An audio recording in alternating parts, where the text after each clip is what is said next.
जय Shri Shyam everyone, chapter number 6 staffing की case study question हम लोग करने वाले हैं। पीडीएफ का लिंक आपको डिस्क्रिप्शन में मिल जाएगा, वहां से आप डाउनलोड कर सकते हो। तो नोट करने पे ध्यान नहीं देंगे, मेरी बात सुनने पे ध्यान देंगे, ठीक है। आइए, तो पहला क्वेश्चन है हमारा, resolutions private limited is a publishing company, it's book on business studies for class 12th is in great demand. तो रेजोल्यूशंस प्राइवेट लिमिटेड है, वो एक बुक है उसकी बिजनेस स्टडीज की क्लास 12th की, जो कि बहुत डिमांड में है, लोग बहुत पसंद कर रहे हैं। As a result employees in the marketing department are always raising against time. Racing against time मतलब शॉर्टेज ऑफ टाइम रहता है, मतलब लोग कम में काम ज्यादा है, ठीक है। The employees have to work overtime and on holidays to cater to the demand. तो डिमांड को मीट करने के लिए उन्हें ओवर टाइम काम करना पड़ता है और छुट्टियों पे भी काम करना पड़ता है। Managers in the marketing department are under stress as they have to handle more than 2 territories. जो मार्केटिंग डिपार्टमेंट के मैनेजर्स है उन्हें बहुत ज्यादा काम देखना पड़ता है और 2 टेरिटरीज में काम करना पड़ता है, इसलिए उनको बहुत स्ट्रेस होता है। वर्क स्ट्रेस से डिससेटिस्फेक्शन हो गया है एम्प्लॉइज और मैनेजर्स के बीच में। आपको बताना है स्टेप ऑफ स्टाफिंग प्रोसेस जो ढंग से परफॉर्म नहीं हुआ है। तो एस्टिमेटिंग मैन पावर रिक्वायरमेंट ढंग से नहीं की गई है, काम के हिसाब से लोग होने चाहिए आपके पास, आपने कैलकुलेशन ही नहीं की, तो अंडर स्टाफिंग हुई है बेसिकली, ठीक है। तो कौन सा स्टेप ऑफ स्टाफिंग प्रोसेस ठीक से परफॉर्म नहीं हुआ है? एस्टिमेटिंग मैन पावर रिक्वायरमेंट, तो अंडर स्टाफिंग हुई है। दूसरा, state the next 2 stages immediately following the steps identified in part 1। तो जब आप मैन पावर जो रिक्वायरमेंट है वो एस्टैब्लिश कर लेते हो, तब आप उसके बाद क्या करते हो? लोगों को रिक्रूट करते हो। तो रिक्रूटमेंट और उसके बाद सिलेक्शन, ठीक है। तो स्टाफिंग प्रोसेस के नेक्स्ट 2 स्टेप्स आपको बताने हैं। तो फर्स्ट है estimation of man power requirement, हमारा अच्छे से नहीं हुआ है। कौन सा स्टेप फॉलो नहीं हुआ है वो हमने लिख दिया। नेक्स्ट 2 स्टेप्स है रिक्रूटमेंट और सिलेक्शन, दोनों की आपको एक लाइन में डेफिनेशन देनी है। डन, चलिए नेक्स्ट। अब हम आपको स्ट्रैटेजी याद है, पहले आप रिक्वायरमेंट पढ़ो, रिक्वायरमेंट देखो क्वेश्चन की। Identify the functions of management being performed. अच्छा, फंक्शंस ऑफ मैनेजमेंट में से ढूंढना है, मतलब planning, organising, directing, controlling, staffing में से ढूंढना है। Name the concept and its source used by the firm. तो सोर्स और कॉन्सेप्ट क्या है वो ढूंढना है, जो फंक्शन ऊपर आइडेंटिफाई हो जाएगा। तो पहले हमें फंक्शन आइडेंटिफाई करना है, हमारा स्टाफिंग का ही चैप्टर है तो उसके आइडेंटिफिकेशन में हमें दिक्कत नहीं आएगी। स्टाफिंग के कॉन्सेप्ट और सोर्स के बारे में हमें इस पॉइंट में से पिक करना है, इस क्वेश्चन में से पिक करना है। आ जाओ। Joseph brothers was a firm manufacturing jute lampshades. Joseph brothers was a firm manufacturing jute lampshades. Jute के लैम्पशेड्स बनाती थी। It used leftover jute pieces from various jute factories to manufacture economical lampshades which are supplied to various hotels in nearby town. तो वो क्या करती थी? Jute के छोटे छोटे जो कतरन पीसेस बच जाते हैं वो लाती थी, उससे लैम्पशेड बनाती थी और होटल्स वगैरह में सप्लाई करती थी as a decorative item. It employs men and women from nearby villages as worker for creating good lampshade design, ठीक है। Joseph brothers is not able to meet its target, वो अपने target meet नहीं कर पा रहे थे। नमीश जो सुपरवाइजर था उसको बोला कि रीजंस एनालाइज करो क्यों हमारी परफॉर्मेंस पुअर है। Namish found following problems and suggested certain solution. The number of workers employed was less than what was required for the work. Understaffing थी पहली problem. As a result existing worker overburdened थे। Firm ने decide किया to search for new workers और ask किया, मतलब बोला present employees को कि तुम इंट्रोड्यूस करो न्यू कैंडिडेट को, ठीक है। तो रेफरेंस, एम्प्लॉयज के रेफरेंस वाला पॉइंट यहाँ पे यूज किया गया है। एक्सटर्नल सोर्स ऑफ रिक्रूटमेंट में एम्प्लॉयज के रेफरेंस वाला पॉइंट यूज किया है। और third, recommend their friends and relatives to the firm. This enable the firm in putting people to job and assured attainment of objective according to plan. तो basically समझ में आया, कमी ये थी कि लोग कम थे, तो कंपनी ने अपनी एम्प्लॉयज को बोला कि तुम ही नए कैंडिडेट हमें सजेस्ट करो, राइट। तो कौन सा फंक्शन ऑफ मैनेजमेंट की बात हुई है? स्टाफिंग की, क्योंकि लोगों को हायर करना है। तो कौन सा कॉन्सेप्ट यहाँ पे यूज हुआ है? रिक्रूटमेंट। कौन सा सोर्स ऑफ रिक्रूटमेंट है? एक्सटर्नल सोर्स ऑफ रिक्रूटमेंट में कौन सा? Reference of employees, right. समझ गए? चलिए, तो स्टाफिंग और कंट्रोलिंग के बारे में बेसिकली बात हो रही है। हमें स्टाफिंग लिखेंगे यहाँ पे क्योंकि हमें क्लियरली पता लग रहा है, ठीक है। यहाँ पे देखा ना, वो टारगेट मीट नहीं कर पा रही, इसलिए लोग कंट्रोलिंग पॉइंट भी ला रहे हैं, ठीक है। आप स्टाफिंग आइडेंटिफाई कर रहे हो, स्टाफिंग आइडेंटिफाई कर देना, ठीक है। कॉन्सेप्ट एंड इट्स सोर्सेस, आइए। तो रिक्रूटमेंट कॉन्सेप्ट और external source of recruitment, reference of employees या रिकमेंडेशन ऑफ एम्प्लॉयज वाला पॉइंट यहाँ पे यूज हुआ है। नेक्स्ट हमारा क्वेश्चन नंबर 3 बहुत इंपॉर्टेंट है, इसको इंपॉर्टेंट मार्क करेंगे। एनसीईआरटी का क्वेश्चन है ये, और इंपॉर्टेंट इसलिए है क्योंकि इस क्वेश्चन में ऐसी कुछ बातें बताऊंगी जो आपको हर बुक में नहीं मिलती है, रेफरेंस बुक में नहीं लिखी होती है ना। आ जाओ। Miss Jayashree recently completed her post graduate diploma in human resource management. Few months from now एक लार्ज स्केल मैन्युफैक्चरिंग कंपनी ने उसको अपॉइंट किया है as human resource manager. As of now company के पास 800 पर्सन है और एक्सपेंशन प्लान है जो से 200 और लोग चाहिएंगे, ठीक है, नए लोग चाहिएंगे। Miss Jayashree has been given complete charge of company's human resource development department.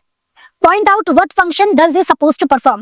As human resource department का मैनेजर उसे क्या क्या करना पड़ेगा। तो ह्यूमन रिसोर्स का जो फंक्शन होता है पूरा ह्यूमन रिसोर्स डिपार्टमेंट, उसे ह्यूमन रिसोर्स मैनेजमेंट बेसिकली उसमें क्या क्या काम करना होता है वो आपको बताना है। आ जाओ। Point out what function does it suppose to perform. As human resource manager उसे क्या क्या करना पड़ेगा। आ जाओ। उसे ह्यूमन रिसोर्स पहले प्लानिंग करनी पड़ेगी, लोगों को हायर करना पड़ेगा, उनके करियर ग्रोथ के बारे में सोचना पड़ेगा, उनकी परफॉर्मेंस अप्रेजल का सोचना पड़ेगा, एम्प्लॉयज को मोटिवेट करना पड़ेगा, उनकी कॉम्पनसेशन का सोचना पड़ेगा, उनकी सोशल सिक्योरिटी का सोचना पड़ेगा, और पर्सनल मतलब लोगों की रिगार्डिंग क्या क्या पॉलिसी प्रोसीजर है कंपनी के, उसको टाइम टू टाइम रिव्यू करना पड़ेगा। तो ह्यूमन रिसोर्स मैनेजमेंट के जो फंक्शंस है वो यहाँ पे लिखने हैं आपको, ठीक है। नेक्स्ट क्वेश्चन है, क्या कॉमन प्रॉब्लम वो फेस करेगी शायद, what problems do you foresee in her job, उन्हें क्या क्या प्रॉब्लम हो सकती है। उसे हो सकता है कि क्या क्या स्किल्स चाहिए ये आइडेंटिफाई करने में प्रॉब्लम हो कि कैसी स्किल वाला बंदा हमें चाहिए। उसे रिक्रूटमेंट और selecting right person at right job में प्रॉब्लम हो सकती है, मे भी गलत पर्सन आ जाए। Return document explaining the job, job description का जो डॉक्यूमेंट होता है, जॉब डिस्क्रिप्शन होता है, जेडी होता है, वो बनाने में उसे दिक्कत हो सकती है। ट्रेनिंग मेथड करेक्ट सजेस्ट करने में या डिसाइड करने में उसे दिक्कत हो सकती है। फिक्सिंग एडुकेट कॉम्पनसेशन में भी वो गलत फिक्स करवा दे। इंसेंटिव तो मोटिवेट एम्प्लॉयज में भी वो गलत करवा दे। तो ये सारी प्रॉब्लम्स उसे फेस करनी पड़ सकती हैं। नेक्स्ट क्वेश्चन है हमारा, what step is she going to take to perform her job efficiently, अपने काम को अच्छे से करने के लिए वो क्या क्या स्टेप्स लेगी। पहले तो वो ये देखेगी prior to staffing deciding who will perform the job, लोगों को हायर करने से पहले वो ध्यान से देखेगी कि काम को कौन करेगा। फिर स्टाफिंग का प्लान वो करेगी, वो देखेगी कि कितने लोगों की रिक्वायरमेंट है और कितने लोगों की फ्यूचर में रिक्वायरमेंट होने वाली है। जॉब स्पेसिफिकेशन बनाएगी, डिटेल्ड क्या क्या क्वालिफिकेशन चाहिए जॉब को करने के लिए। डेवलपिंग असेसमेंट टेस्ट बनाएगी, लोगों के सिलेक्शन से पहले टेस्ट होता है तो वो टेस्ट बनाएगी। लोकेटिंग पोटेंशियल एप्लीकेंट, लोगों को ढूंढेगी कहाँ कहाँ से हमारे रिगार्डिंग एप्लीकेंट मिल सकते हैं। एडवर्टाइजिंग जॉब की एडवर्टाइजमेंट देगी, सिलेक्शन टेस्ट करेगी, इंटरव्यू कराएगी एंड फाइनल सिलेक्शन करेगी। तो ये स्टेप्स वो करेगी अपने काम को अच्छे से करने के लिए। ये क्वेश्चन आप याद करेंगे, इसका आंसर आप याद करेंगे, जनरली पॉइंट्स में कवर नहीं होते हैं ये, मतलब नॉर्मली जो टॉपिक्स आपके स्टाफिंग चैप्टर के उसमें नहीं है, ये अलग से ही पॉइंट्स निकल के आए हैं। ये एक जनरल पॉइंट है, समझ रहे हो आप, कॉमन सेंस वाले पॉइंट है। नेक्स्ट है आपका, उसका रोल कितना इंपॉर्टेंट है ऑर्गेनाइजेशन के लिए, how significant is her role in the organisation. तो her role is very important in the organisation. Importance of staffing बता दोगे आप इसमें सारे, गॉट इट। चलिए, तो ये बहुत अच्छा क्वेश्चन है, अगेन आई एम सेइंग, अगर आपको अभी स्क्रीनशॉट देना है तो अभी ले लो। चलिए मैनेजर है, विकास मार्केटिंग हेड है और लीना ह्यूमन रिसोर्स मैनेजर है ऑफ मॉन्टेक एंटरप्राइजेस। उन्होंने तीनों ने सोचा कंपनी को लीव करेंगे, तो CEO of the company human resource manager Leena को बुलाता है और रिक्वेस्ट करता है कि जाने से पहले ये वैकेंसीज फिल करवा के जाओ। लीना सजेस्ट करती है कि मेरी सबऑर्डिनेट जो मिस रामा वाधवा है वो कॉम्पिटेंट है, तो मेरी जगह तो उसको मूव अप किया जा सकता है हायरार्की में। तो कौन सा method, promotion. She would do the needful, बढ़िया काम करेगी। The chief executive officer agreed for the same. Miss Rama Wadhwa आ गई हैं अब लीना की जगह पे, तो मिस रामा वाधवा ने स्मिथ रिक्रूटर से कांटेक्ट किया, प्लेसमेंट एजेंसी।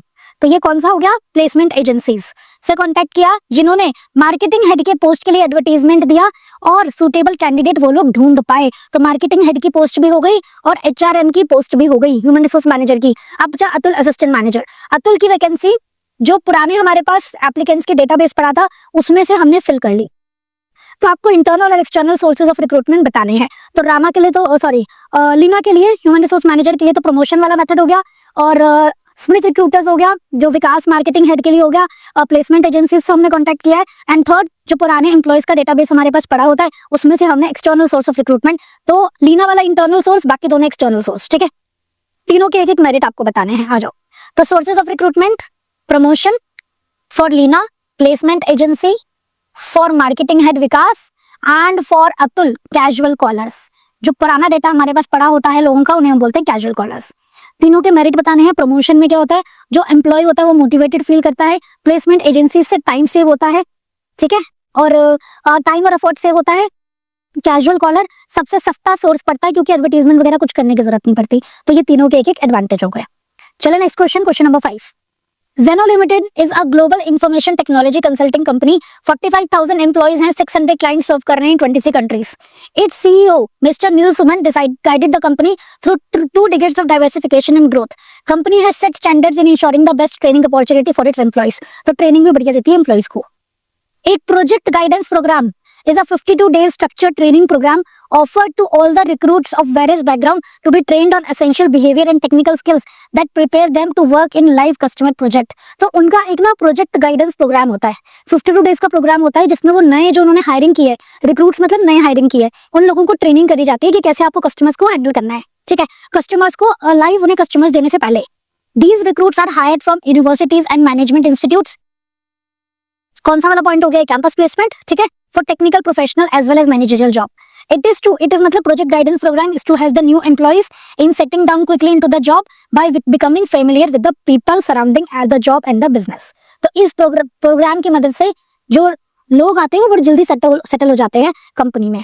तो एक्सटर्नल सोर्स ऑफ रिक्रूटमेंट कौन सा यूज किया है कंपनी ने, मैंने आपको बता दिया, campus placement.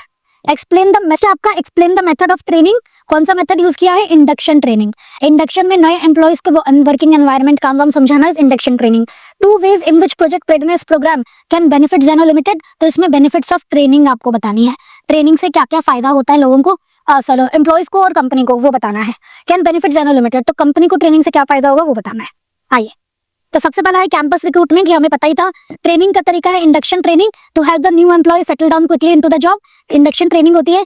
Project readiness programme कैसे बेनिफिट कर सकता है, वेस्टेज ऑफ एफर्ट नहीं होते हैं, क्यों, क्योंकि एम्प्लॉयज पहले ट्रेंड हो जाते हैं, एम्प्लॉय की प्रोडक्टिविटी बढ़ती है।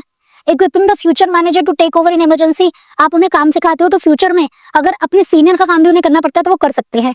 रिड्यूसिंग एम्प्लॉय टर्नओवर, क्योंकि एम्प्लॉय का मोरल बूस्ट होता है, ठीक है। ऐसा नहीं होता कि नए एम्प्लॉय यार कह रहा है मुझे तो समझ नहीं आ रहा और छोड़ के चला गया, आपने उसे प्रॉपर ट्रेनिंग दी है तो वो सेट होने में बड़ा कंफर्टेबल हो जाता है। Helping the organisation in obtaining effective response in fast changing environment, the environment changing environment में आप ट्रेनिंग अगर एम्प्लॉयज की करते रहते हो तो उन्हें बहुत बेनिफिट मिलता है, कंपनी को बेनिफिट मिलता है, क्यों, क्योंकि एम्प्लॉय चेंज को एक्सेप्ट इजीली कर लेता है। कोई भी चेंज आप कंपनी में ला रहे हो और एम्प्लॉयज को सिखा नहीं रहे हो तो कैसे एक्सेप्ट करेंगे, ठीक है। तो ये हमारे बेनिफिट्स हो गए ट्रेनिंग के। आई होप ये बिल्कुल क्लियर है आपको, ठीक है। चलिए, so these all are chapter number 6 staffing के important question, case based question. I hope आपको केस बेस्ड क्वेश्चन पढ़ के आइडिया लगा होगा कि सॉल्व कैसा करना है, मुश्किल नहीं होते हैं बिल्कुल भी, बस आपको कीवर्ड आइडेंटिफाई करना है। जैसे हमने एम्प्लॉय को एनवायरनमेंट से कंफर्टेबल कराने के लिए उनकी ट्रेनिंग की, तो ये इंडक्शन ट्रेनिंग हो गई, है ना। ऐसा ही अगर ऐसा लिखा होता कि स्पेशलाइज्ड महंगी मशीनों पे ट्रेनिंग नहीं देनी थी इसलिए अलग से ट्रेनिंग दी, तो वेस्टिबल ट्रेनिंग हो गई। इस तरीके से बस आपको कीवर्ड आइडेंटिफाई करना है, दैट्स इट। और यहाँ पे हमारा स्टाफिंग चैप्टर के केस बेस्ड क्वेश्चन डन होते हैं बच्चों। मिलते हैं नेक्स्ट वीडियो में। Thank you so much everyone. PDF का लिंक डिस्क्रिप्शन में है, डाउनलोड जरूर कर लेंगे। जय श्री श्याम।